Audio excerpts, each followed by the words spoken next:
පොලිසියට යද්දී ඇඳගෙන යන්න ඕන කියලා ඇඳුමක් තියෙනවද දැන් අපේ සිද්ධියත් එක්ක අදාළව සමහරවිට අපිට යන්න වෙන්නේ කොට කලිසම් පිටින් වෙන්න පුළුවන්. එහෙම නැත්නම් තමන් අපරාධයක් හරි කරදරයක් හරි වෙච්ච ඇඳුම පිටින්ම වෙන්න පුළුවන්. රෙදි ඉරලා වෙන්න පුළුවන්. රෙදි නැතුව වෙන්නත් පුළුවන්. කාලෙන් කාලෙට එක එක පොලිස් ස්ථාන වලින් හදාගත්ත යම් දේවල් තියෙන පුළුවන්. නමුත් නීතියේ කිසිම ස්ථානයක පොලිස් ස්ථානයට ඇඳගෙන යන්න ඕන ඇඳුම මේකයි. යන්න ඕන වෙලාව මේකයි කියලා නියමයක් නෑ ශානක. දැන් කියවන්න බැරි කෙනෙක් හිටියොතින් ඔහුට කියවලා මේක අවබෝධ කරලා දෙන්න ඕනේද? මම කියවනවා කියන එකෙන් අදහස් කරන්නේ ගොඩක් දුරට මේක වෙන්නේ පොලිස් නිලධාරියා තමයි කියවන්නේ. අර පුද්ගලයාට ඇහෙන්න සමහර වෙලාවට අකුරු කියවා ගැනීමේ අපහසුතාවයකුත් තියෙනවනේ Shanaka.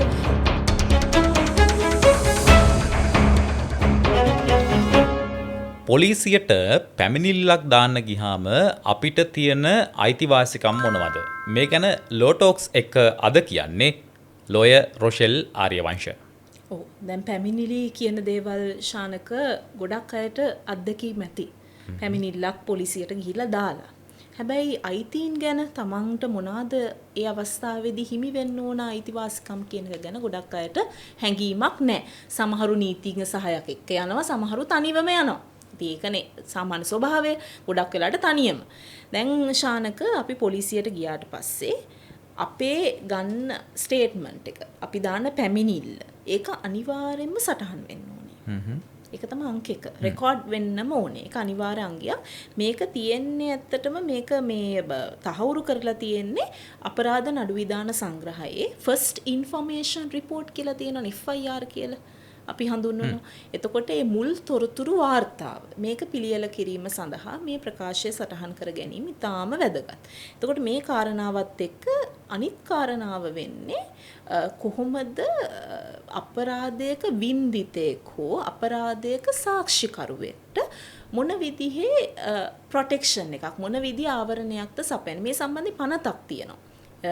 Witness and Victims Protection Act කියලා තියෙනවා. එතකොට ඒ ඇක්ට් එකේ තියෙන ප්‍රතිපාදනයන්ට අනුකූලව තමයි මේ මොන විදියටද පැමිණිල්ලක් දාන්න යන පුද්ගලයාගේ අයිතිවාසිකම් සුරක්ෂිත වෙන්න ඕනේ කියන එකේ නීතිමය තත්ත්වය සැකසීලා තියෙනවා. ඉතින් අර මම කිව්වා වගේ පළවෙනියටම දැන් හිතන්න ඔබ පොලිස් ස්ථානේ මම එනවා. මම පැමිණිල්ලක් දාන්න කියනවා මට මෙහෙම අසාධාරණයක් වෙලා තියෙනවා. මම වචනෙන් කියනවා මම අඬනවා සමහර එක විදියට මගේ ඉමෝෂන්ස් පිට කරමින් මම ඒක කියනවා. ඒ කියන දේ ලියා ගන්න ඕනේ.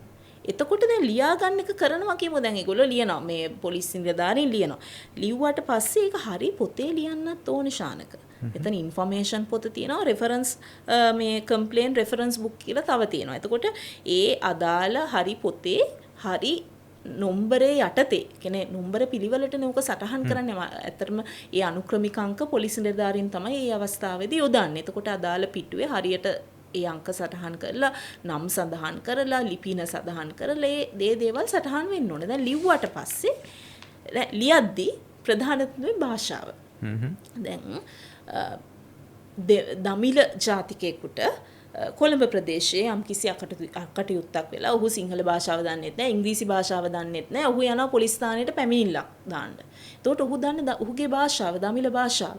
එතකොට පොලිසිය නිලධාරීන් බැඳිලා ඉන්නවා දමිළ භාෂාවෙන් අදාළ පොලිසියේ පැමිණිල්ල ලබා ගන්න. මොකද ඔහුට පහසු භාෂාව. ඔහුගේ අයිතිය රැකෙන්නේ එතකොටනේ තමන්ට පහසු භාෂාවෙන් තමන්ට වෙච්ච අසාධාරණේ කියන්න පහසුකම සලසලා දෙන්න ඕන. එතනින් නවතින්නෙත් නෑ ශානක. දැන් පැමිණිල්ල ලියාගත්තට පස්සේ භාෂාව ඔක්කොම බලලා ලියාගත්තට පස්සේ ලියාගත්තු දේ අර පුද්ගලයාට කියවන්න ඕනේ. ඒක ඊළඟ කාරණේ. කියවුවට පස්සේ පුද්ගලයා ඒක තේරුම් ගන්න ඕන. හරි මම මේ කියපු දේ තමයි මේ ලියවිලා තියෙන්නේ කියලා.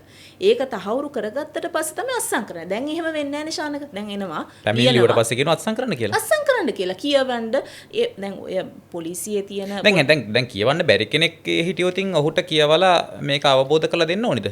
අනිවාර්යයෙන්ම. දැන් මෙහෙමයි මම කියවනවා කියන එකෙන් අදහස් කරන්නේ ගොඩක් දුරට මේක වෙන්නේ පොලිස් නිලධාරියා තමයි කියවන්නේ. අර පුද්ගලයාට ඇහෙන්න සමහර වෙලාවට අකුරු කියවා ගැනීමේ අපහසුතාවයකුත් තියෙනවනේ ශානක.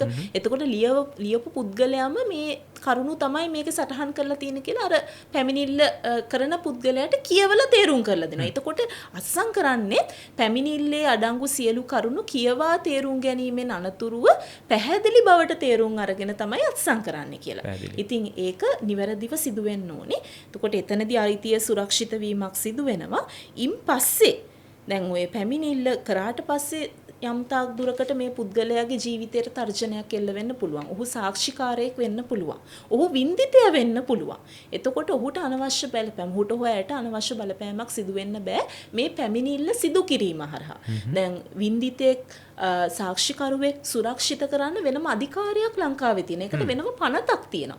යම් කිසි විදියකින් මේ අපරාධ යුක්තිය පසිදලීමේ ක්‍රියාවලියට බාධාවක් එල්ල වෙනවා නම් ඒ සාක්ෂිකාරයට අනවශ්‍ය බලපෑමක් කරන්න ගිහිල්ලා ඒ පැමිණිලිකරුට අනවශ්‍ය බලපෑමක් කරන්න ගිහිල්ලා අදාළ අංශයන්ට පැමිණිලි යොමු කරලා ඒ සම්බන්ධව නිසි ක්‍රියාමාර්ග ගැනීමට ඒ පාර්ශවයට හැකියාවක් තියෙනවා. අනිත් එක තමයි වැදගත් දේ දැන් පැමිණිල්ල බාරගන්නේ නැහැ.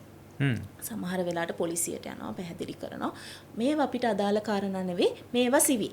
එහෙම කියන අවස්ථා අනන්තයි අප්‍රමාණයි. සිවිල් ගැටලුවක් වුණත් සමහර වෙලාවට අපරාධයකට අදාළ මූලිකාංග තියෙන්න පුළුවන්.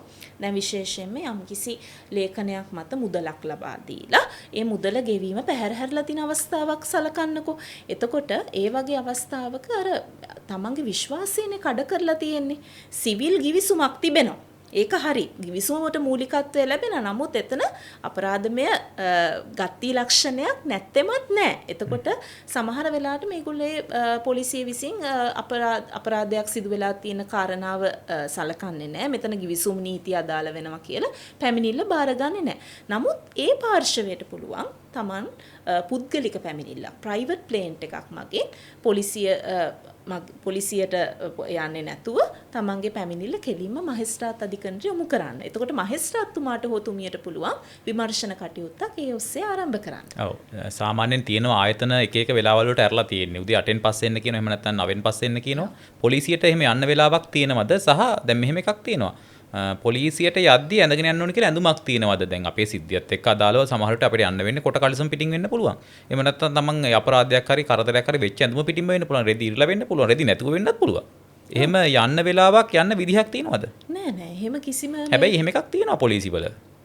පොලිසියේ කාලෙන් කාලෙට එක එක පොලිස් ස්ථානවලින් හදාගත්ත යම් දේවල් තියෙන පුළුවන්. නමුත් නීතියේ කිසිම ස්ථානයක පොලිස් ස්ථානයට ඇඳගෙන යන්න ඕන ඇඳුම මේකයි. යන්න ඕන වෙලාව මේකයි කියලා නියමයක් නෑ ශානක. Tamanට අගතියක් සිදු වුණාද හැකිතාක් ඉක්මනින් පොලිසියට යන්න ඕන. ඒ ඇඳුම අදාළ වෙන්නේ නැහැ.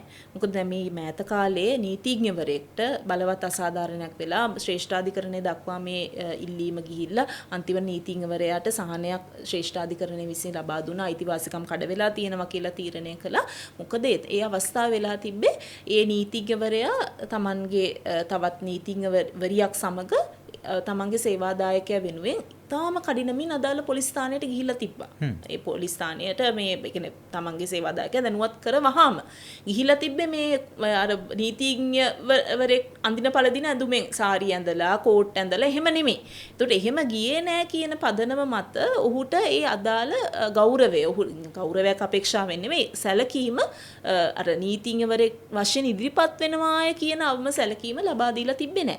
එතකොට එතනදී ඔහු තාඩනයට පීඩන ලක් වෙලා ඔය විදියට එන්න බෑ මෙහෙමයි අරහෙමයි කියලා යම් මේ අදත්තේටම් කරලා තිබේ. ඉතින් මේ කරුණ පදනම් කරගෙන ශ්‍රේෂ්ඨාධිකරණයට ඉල්ලීමක් යොමු කරලා ඉන්පස්සේ පොලිස් ස්ථානවලට ගයිඩ්ලයින් එකක් දුන්නා කිසිම අවස්ථාවක නීතිඥවරයෙක්ට මොන විදියෙන් ආවත් දැන් ඔන්න කාරණාව. ඕක ශ්‍රේෂ්ඨාධිකරණයේ සලකා බැලුවේ නීතිඥවරු ගැන විතරක් දන්නේ නැහැ.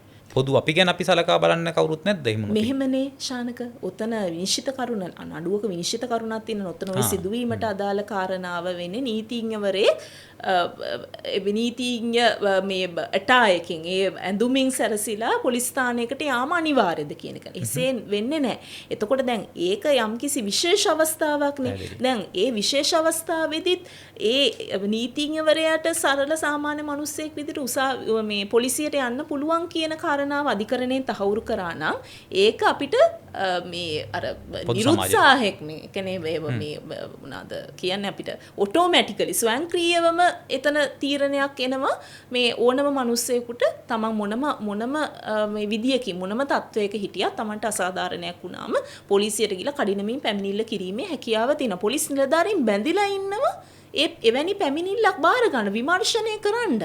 අගතියට මිනිස්සෙක් දැන් පොලිස් නිලධාරීන් පැමිණිල්ල බාර නොගෙන පැමිණිල්ල ලබාගෙනත් ඒ සම්බන්ධයෙන් නිසි ක්‍රියාත්මක වීමක් සිදු වෙන්නේ නැත්නම් ඉතාම කල්මැරීමේ ස්වභාවයක් නම් අනුගමනය කරන්න. ඒකටත් පියවර තියෙනවා ශානක. ඔවුන්ට පුළුවන් ගිහිල්ලා මානව හිමිකම් කොමිෂන් සභාවට පැමිණිලි කරන්න. මේ රාජ්‍ය නිලධාරියෙක් මේ ආකාරයෙන් කටයුතු කරනවායි කියලා. ඒ වගේම පුළුවන් මේ IGP පොලිස් කම්ප්ලේන් සිස්ටම් එකක් තියෙනවා. ඒ කියන්නේ මේ පොලිස් අධිකාරීවරයාට කෙලින්ම පැමිණිලි කිරීමේ හැකියාව තියෙනවා. මෙහෙම පොලිස් සහන මණ්ඩලය කියලා මේ සහන පියස කියලා තියෙනවා. ඉතින් ඒ ස්ථානවලට පැමිණිලි කරලා මේ පොලිස් ස්ථානයේ මට මෙහෙම අකටයුත්තක් වුණා කියලා කරුණු වාර්තා කරලා විමර්ශනයක් ආරම්භ කරන ඉල්ලීම කිරීමේ හැකියාව ඕනම සරල සාමාන්‍ය පුද්ගලයෙක්ට වේවා නීතිඥවරයෙක් කියන්නේ සාමාන්‍ය පුද්ගලයෙක්. ඒ වෘත්තීය සුදුසුකමක් පමණයි. එතකොට ඒ අවස්ථාවන් වලදී ඒ කටයුතු වෙනුවෙන් පෙනී ඉඳලා Tamanගේ අයිතිවාසිකම සුරක්ෂිත කරගන්න පුළුවනි. පොලිසියට යන අපිට තියෙන අයිතිවාසිකම් මොනවද? මේ ගැන ලෝ ටොක්ස් අපිට කිව්වේ ලෝයර් රොෂෙල් ආර්යවංශ.